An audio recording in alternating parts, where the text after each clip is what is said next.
Hello and welcome to part 2 of my discussion about Ashikai's theories. In the previous videos we talked about Azeroth, the Lord of Flowers and King the Shred, while in this video we will focus on the Traveler, the Primordial One and his shades as well as Teyvat's possible true history. As always, both Ashikai's and my theories are based on the elements available in the game, but our research theories and conclusions are not the official lore, unless they get confirmed in later updates or Genshin Impact. If you want to fully understand what we're gonna talk about, you should watch Ashikai's latest videos, even though I'm going to summarize her theories. You'll find the links to her channel and her videos in the description box. Without further ado, also because the video is very long, let's begin. When the dove held branches. When the eternal throne of the heavens came, the world was made anew. Then the true Lord, the Primordial One, came forth and did battle against the 7 terrifying sovereigns, Dragon Lords of the old world. According to Ashikai, the world wasn't always ruled by the 7 Dragon Lords. Since the Primordial One is called the true king, it may mean that he had some claims to this world. I've personally always believed that the Primordial One ruled an ancient world that was destroyed, and because of that he simply left to look for a planet to conquer, but I've honestly changed my mind and I actually agree with Ashikai. Also, from a story writing perspective, it would feel more exciting if we found out that the Traveler was living as an outsider on his own mother planet without even knowing it, and the fact that Lumine is now considered from Teyvat would make more sense. Despite having read this book thousands of times by now, I've never really focused on the sentence "the world was made anew" because it seemed like a fast summary of the next chapters of the book. Instead, also considering that the planet is being called the Old World, it probably means something like the Primordial One came back to his old world and he found it completely changed by the Dragon Lords, so he decided to fight them and get it back. One more proof of that is the fact that the chapter talking about the arrival of the Eternal Throne is called When the Doves Held Branches, which is a clear reference to the Genesis flood and the people and the animals on the Ark, which is also mentioned in Before Sun and Moon. In the Genesis, the people on the Ark were waiting for the end of a catastrophe that got initiated to, put it simply, purge the world of evil. Ashikai also found another solid proof that would give a lot of credibility to this theory, but we're gonna talk about it in a second. About the Primordial One being called the true king, I don't think that can be used as proof for this theory, since the story from the book Before Sun and Moon was written from the perspective of the scribe of the Tokoyo Okami, so to him and to the people of the unified nation, the being that thought, created a microcosm and terraformed an entire planet for them was obviously the true king. Moving on to the people of Teyvat, Ashikai says that in Gnostic and Abrahamic mythologies, God created humans in his own image. If the Primordial One was an alien, then the people of Teyvat too would be aliens, and the reverse is also true. Now, honestly, since the civilization on Teyvat is the only civilization we know, we wouldn't be able to distinguish alien from non-alien to begin with, so I really don't think it would change much, for the people of Teyvat anyway. I mean, they were still created in a macrocosm created by a shade of the Primordial One, not on the old world that the Eternal Throne found, and even if they had alien origins, they were born and they grew up in Teyvat, the only planet they've ever known, so in the end, they are native of Teyvat. If we want to theorize on Teyvat's genesis though, we need to remember that after the creation of the microcosm and its nature, the Ark was opened and the humans were created. Now, Randore's main objective was to create the primordial human through soil, which is the essence of life, and Teyvat works through memories, which are basically people's souls. This has always led me to believe that the Primordial One used the soil from the microcosm to shape human bodies, and the Ark carried the memories or souls of his people, the people that probably used to live on the primordial world, which is how I'm going to call the world before the Dragon Lords appeared. Now let's talk about Ashikai's solid proof from before. The literal translation of the Traveler's character card reads, "Your homeland has been destroyed. All of the buildings have been reduced to dust. You are originally the one who should own your own world and embrace the people within. But as the last descendant of a subjugated civilization, please do not lament the lost moments." Ashikai theorized that the Travelers came from the unified nation, but when the fight with the Second Throne began, they fled Teyvat, circled around and came back not long before the events in Caria took place, and during their absence the Second Throne took over Teyvat and Irminsul. The only difference between Ashikai's theory and mine is that I don't think the travelers were citizens of the unified nation. So get ready, sit comfortably, grab some water because this is going to be long and crazy. Lately I've been watching my brother playing Genshin Impact on Discord, so I'm basically replaying the early quests through him, and he recently played Albedo's first story quest, Traveler Observation Report, which was very interesting with the knowledge we have today. Albedo instantly realized that the Traveler was not from this world, but that would be expected of him since he's Rhindaughter's creation and apprentice.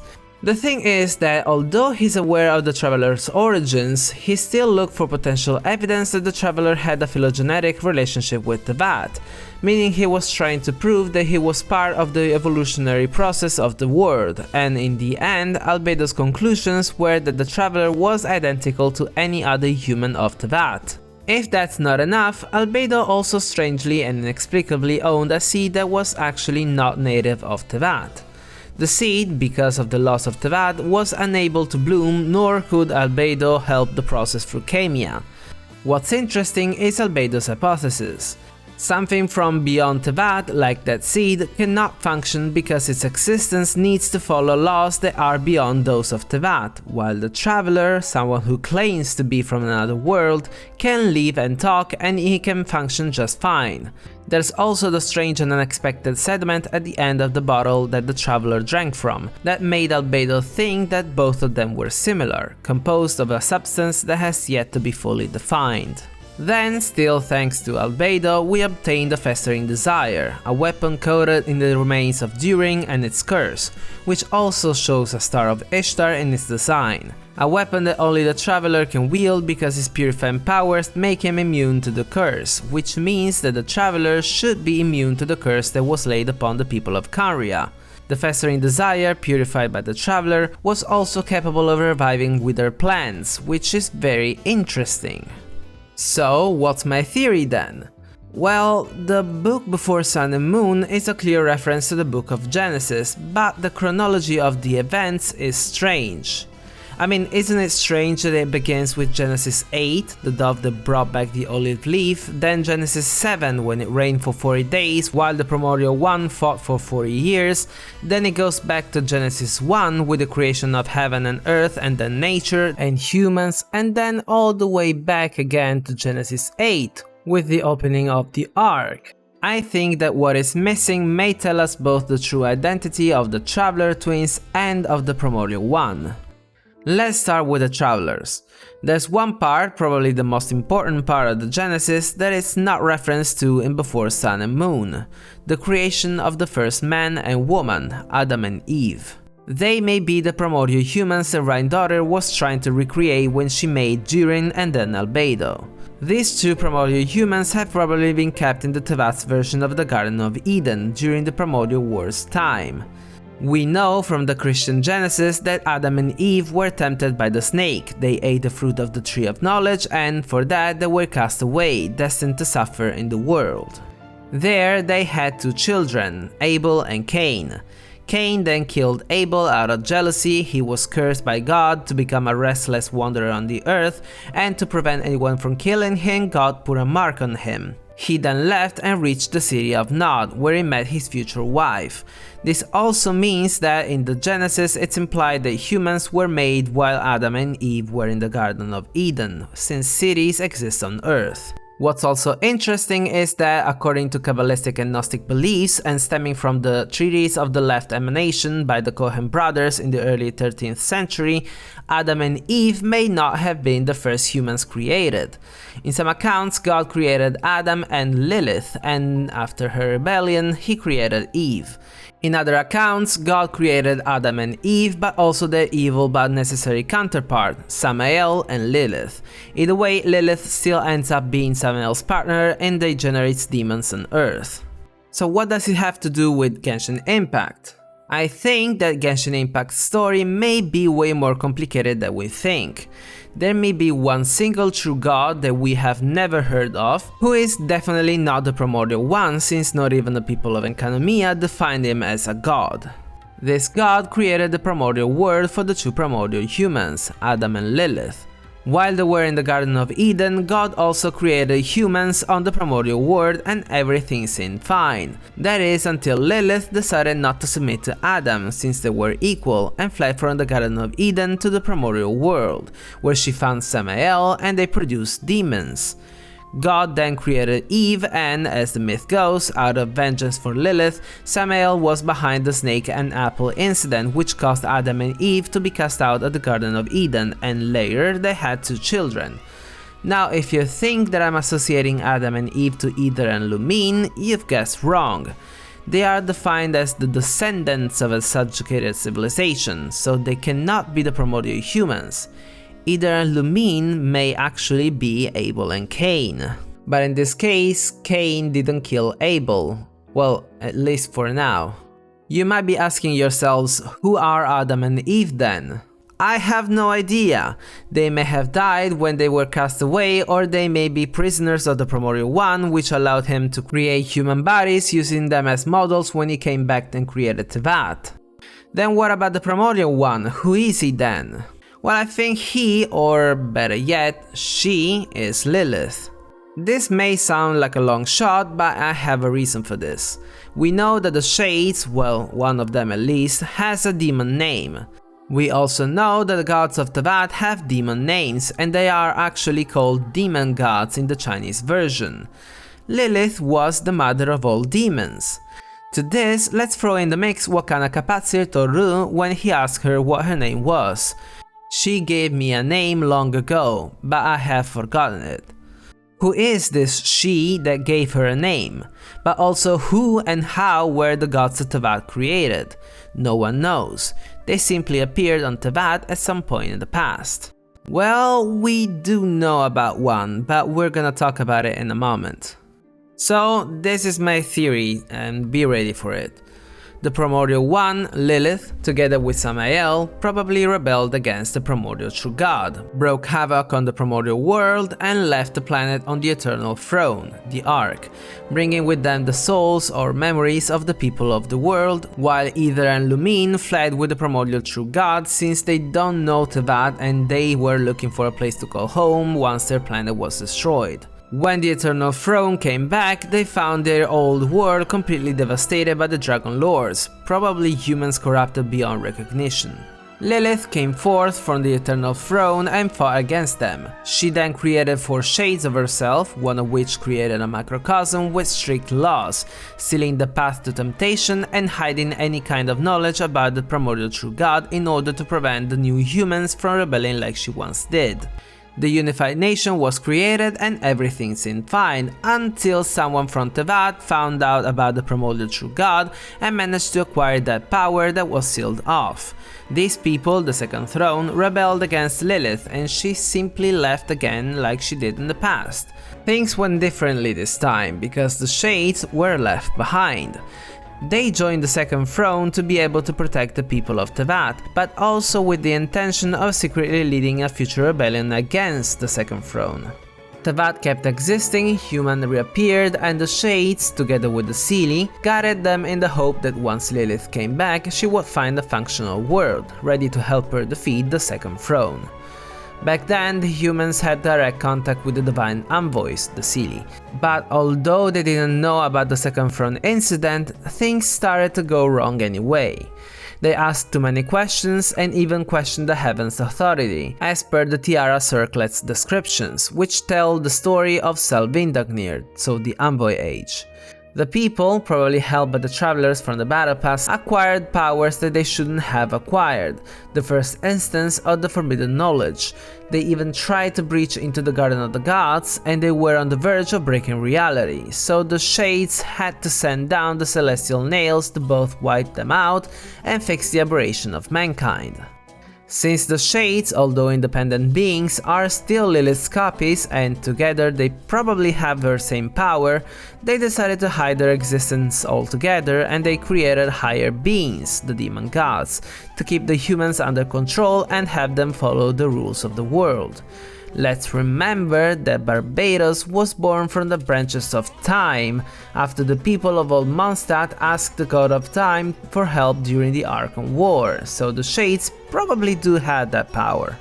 I hope that I made it clear that these are just cycles that are repeating themselves. In fact, some people of Teyvat, the people of Caria, found out about the Primordial One and the Shades and, once again, rebelled against the world. They most likely found scriptures among the rubbles of the unified nation on which they built their nation, and the mages managed to perform a summoning ritual which brought to Teyvat Aether and Lumine, two beings that were direct descendants of the primordial true god, beings with powers above Lilith's Shades that were never meant to end up there. The Shades did nothing about it, probably because that was the perfect help they could ever get, but when the people of Caria went overboard with forbidden knowledge, they had to do something.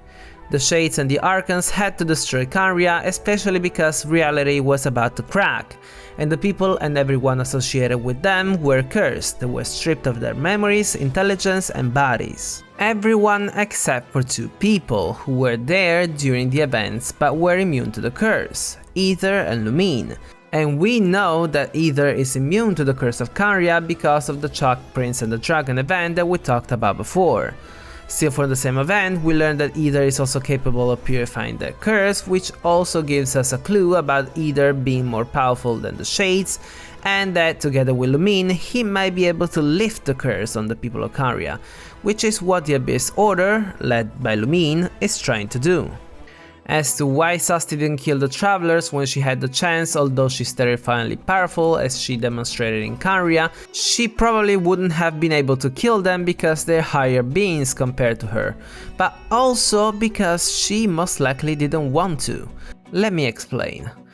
Everything I said so far paints a picture in which the Primordial One is the bad guy who rebelled against God, and as a consequence the Shades are equally evil.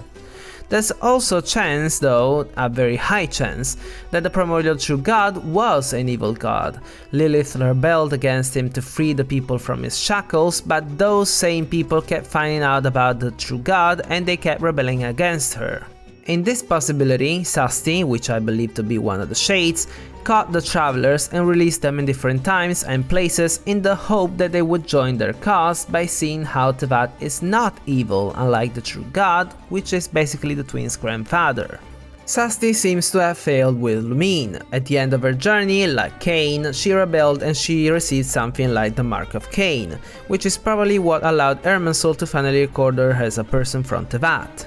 Aether, on the other hand, seems promising. He's helping the gods of Teyvat, he's fighting against the rebels of this cycle, the people of Snezhnaya, the Abyss Order, and he's slowly uncovering the truth of Teyvat, guided by, probably, one of the Shades, Paimon. Now think about it. If the Shades and the Primordial One turn out to be the good guys in a situation in which it's basically impossible to consider them good, having rebelled against the true god and having exterminated entire civilizations, wouldn't that be an insane twist? I mean, insane twist has been Genshin Impact's middle lane so far. Okay, now that my math theory is over, we should probably go back to Ashikai's theories. According to Ashikai, constellations don't define a person's fate, but they predict it just like the Akasha system, which was created by the avatar of Irminsul herself. She also noticed that, although the traveler claims to come from another world, he received a constellation as soon as he touched the statue of the Seven in Mondstadt, which sounds a lot like he logged in with his credentials to the Irminsul computer, and as a consequence, he was assigned a constellation. Said constellation cannot be fully read by Mona, for example, although she is capable of figuring out basic stuff, like where she would meet the traveler, which further proves the fact that Irminsul is predicting Aether's fate based on the information it is actually recording about him in his constellation. Ashikai then theorized that the travelers came from the unified nation, and that the data regarding it should have been either deleted or turned into classified information that not even Nahida has access to. Hence Irminsul, although it recognizes the travelers, it still can't fully define them because they shouldn't exist, so it sees them as unknown entities. Now, as I said before, I think the travelers came from the primordial world and they had never seen Teyvat before, nor should they have been there in the first place. So why does Irminsul have a constellation for them? You see, if they are actually Abel and Cain, so Adam and Eve's children, and Irminsul is basically the manifestation of one of Lilith's shades, Thanes, then Irminsul knows of their existence, but it still has no information about them since they have never been to Teyvat before. Their constellations are basically blank slates that are being slowly filled as they live in Teyvat. This is why Mona, being a great astrologist as she is somehow capable of tapping into that little data Either's constellation recorded so far, and managed to predict his movements, but she's also unable to read his fate because there's not enough data to fully predict his future. He is still too unpredictable. Also, I'd like to focus your attention on a peculiar aspect about the constellations. Every single constellation represents either an animal or an object. The only exceptions to this are the Archons, who are higher beings, the Travelers, who are even higher than the Archons, and Albedo, the prototype of the primordial human. These exceptions have people in their constellations, not objects, not animals. Food for thought, maybe? Anyway, as to the knowledge of the unified nation, I'm more convinced that it was turned into classified information rather than being deleted. The people of Enkanomiya still remembered everything about the Primordial One, and the book Before Sun and Moon didn't change, but you might argue that Enkanomiya wouldn't have been affected by immersive changes because of its special situation. There's one problem though. The Lord of Flowers knows about the Primordial One and the Shades as well, so if that section of history before the gods walked the earth had actually been erased from Irminsul, she would have forgotten about them as well. Let's now talk about Ashikai's theory about what Enjou told us in Enkanomiya, because I have a different interpretation of his words.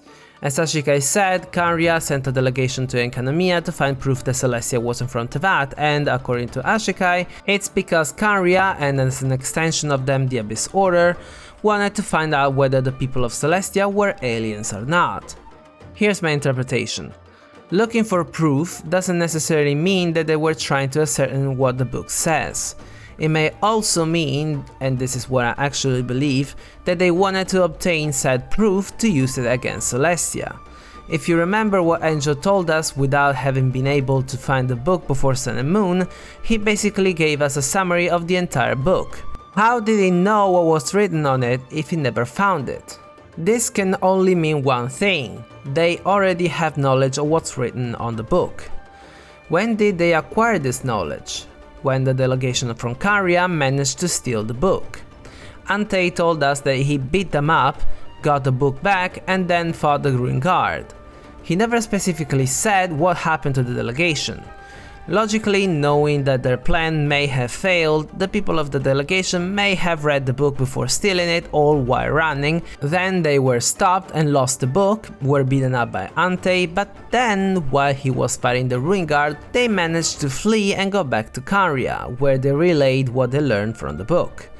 Fast forward thousands of years, the Abyss Order, now guided by Lumine, needs that book as tangible, irrefutable proof to back up what they already know, in order to divulge the truth of Teyvat, the history before the gods walked the earth that no one knows, and also be believed. No one on Teyvat would believe what the Abyss Order may say unless they have that book. Lastly and briefly, Ashikai theorized that the Traveler may be producing the resin that he uses to obtain crystallized memories from the Irminsul trees in the domains. I won't entertain the question about how he could ever produce resin because it will inevitably bring out images we don't want to see in our heads, but I honestly think that the solution to this may be extremely easy. He just gathers resin from the trees of Teyvat just like we gather their branches. The description of the condensed resin says, the energy contained in tree resin can purify the obstructing substance. So that resin may be just normal resin, further purified by the Traveler's innate powers that, as we saw with the Festering Desire, can even revive withered plants. And that's it. I really hope you liked this video. In case you were wondering, I'm using my VR headset and I'm in VR chat to record the intro and outro of this video. I will link in the description the word I'm using right now, so if you want you can go check it out. As always, if you liked the video, don't forget to leave a thumbs up, and if you like Genshin Impact Theory videos, consider subscribing. Also go check out Ashikai's channel and leave her a like and subscribe because she definitely deserves it. I can't wait for version 3.4 to be released, and I'll hide him as well, so if you plan on pulling for him or for anyone else in the banners, I wish you all good luck. Until next time, over and out.